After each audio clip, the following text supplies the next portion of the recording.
حضرت عبداللہ بن عباس رضی اللہ تعالی عنہما راوی حدیث نے بیان کردے نے امر اللہ المؤمنین بالصبر عند الغضب، اللہ دے پاک پیغمبر نے فرمایا کہ اللہ نے مومنانو حکم ارشاد فرمایا ہے امر اللہ المؤمنین بالصبر عند الغضب، کہ غصہ آ جائے تے صبر کرنا ہے، فرمایا والحلم والعفو عند الاساء، اور ناراضگی دے وقت عفو درگزر نو اور حلم بردباری نو لازم پکڑنا ہے۔ فَإِذَا فَعَلُوا ذَلِكَ، فرمایا کہ جنہ بندیاں نے اے صفت اختیار کر لئی کہ غصے دے وقت صبر کیتا تے ناراضگی دے وقت لڑائی دے وقت حلم بردباری اور درگزر نو لازم پکڑ لیا، پاک پیغمبر فرماندے نے آسامہم اللہ من الشیطان، اللہ اونا بندیاں نو شیطان دے شرطوں نہیں سمجھے تے پھر میرے ویرو اپنے معاشرے تے ذرا نظر تے دوڑاؤ نا، معمولی جئی گل ہو جائے برداشت نہیں ہے، صبر نہیں ہے تے معمولی جئی بات تو لڑائی ود جاندی ہے، گل قتلاں تے آ جاندی۔ اور میرے محترم بھائیو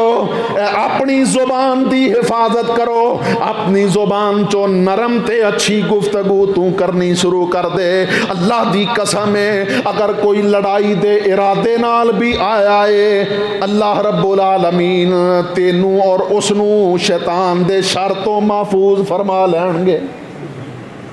تے جدوں ساڈی سوچ بن گئی کہ کوئی روڑا مارے تے اسی اٹ ماراں گے، اٹ دا جواب پتھر نال دیاں گے، کوئی ایک کرے تے اسی 10 کران گے، رب کعبہ دی قسم ہے جدوں اس طرح دی سوچ اور نظریہ بن جائے گا پھر تے بلدی تے تیل دا کم کرنے اور پھر تے میرے محترم بھائیو آندے نے جنگل نو جلان واسطے ماچس دی ایک تیلی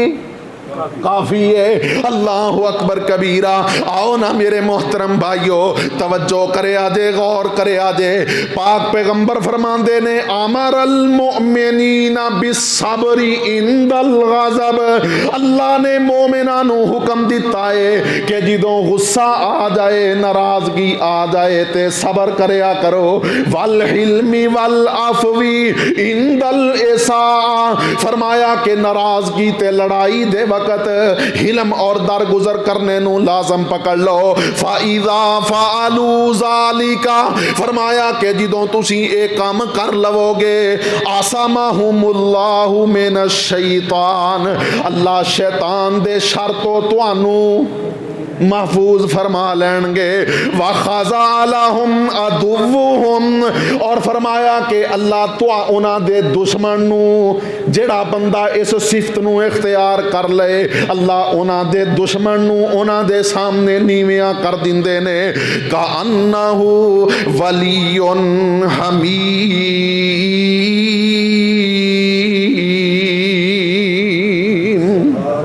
گویا کہ اے بڑے گہرے دوست نے۔ اللہ اکبر کبیرہ، آؤ میرے محترم بھائیو غور کرے آجے، رب کعبہ دی قسم ہے اے اچھی گفتگو دی وجہ تو تے اللہ بندے نو جہنم دی آگ تو ہی محفوظ فرما لیندے نے۔